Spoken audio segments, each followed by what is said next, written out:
So every morning I get up about 7 a.m. and I make sure my daughter is awake. And then I let the Great Dane outside.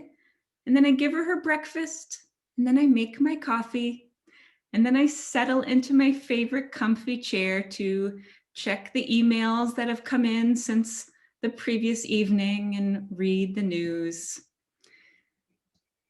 And I must confess that the past few days, reading the news has made me feel physically ill.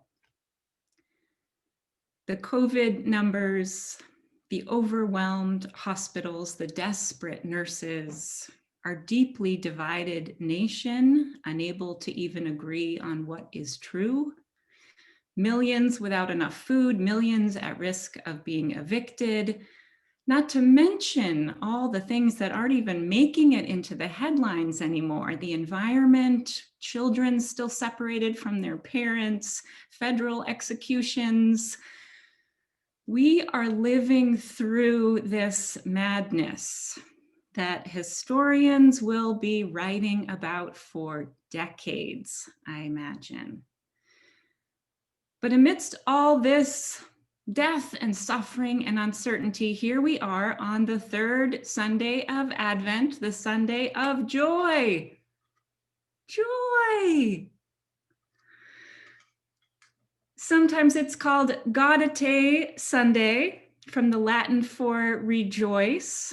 Gaudete is the first word of the introit of the Latin Mass that was traditionally said on this third Sunday of Advent. Rejoice in the Lord always. Again, I say rejoice.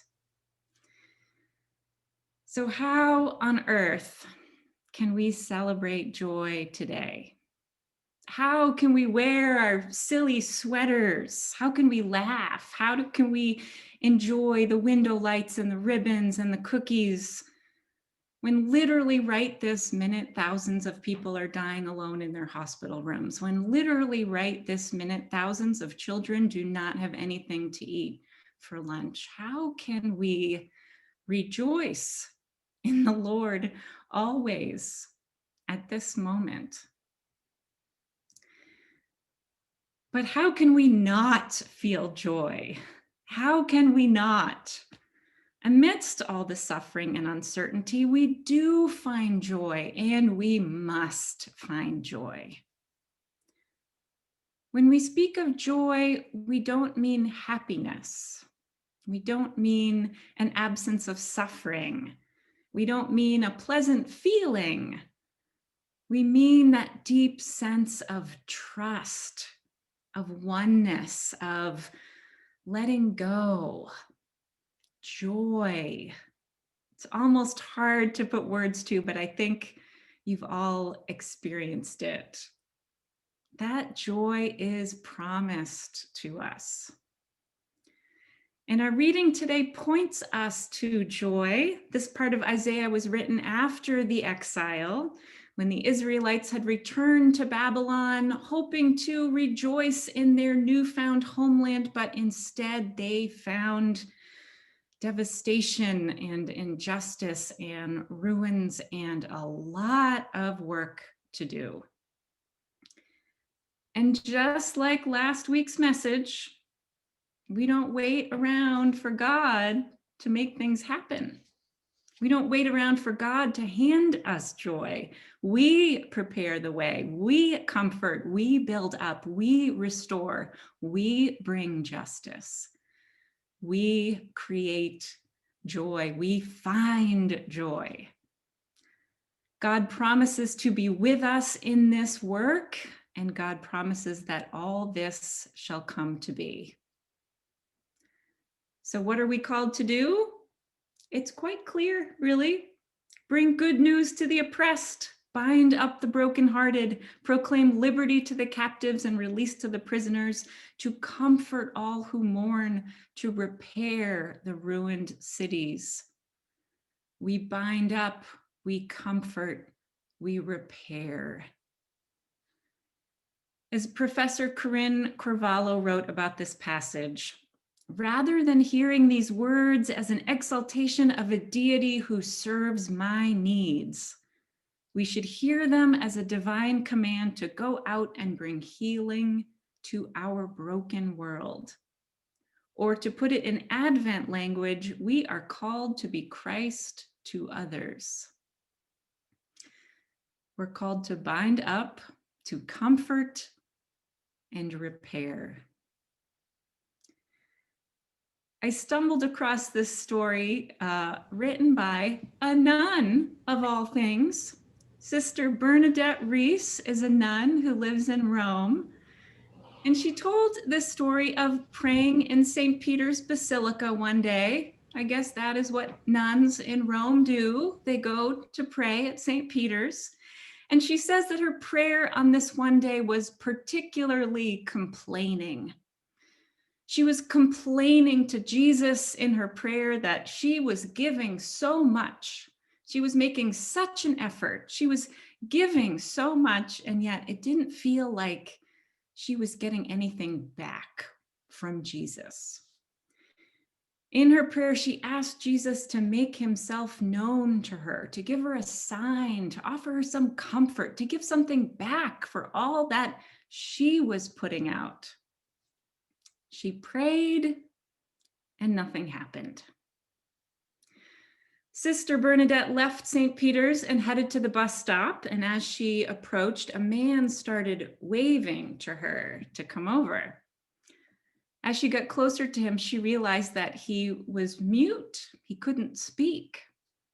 Through gestures, he told her that he wanted to catch a certain bus, and she pointed to where he could get it.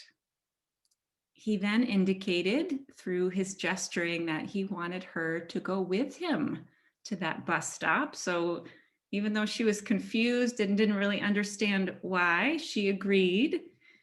And the man reached out and took her arm as they began to walk side by side.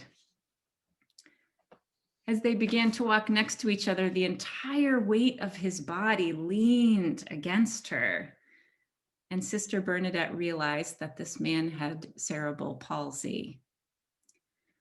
They got to the bus stop, and the man's bus arrived, and she helped to lift him up into the stairs of the bus. Then the man turned around, and as Sister Bernadette writes it, he gave me the most beautiful smile that I have ever seen in my life.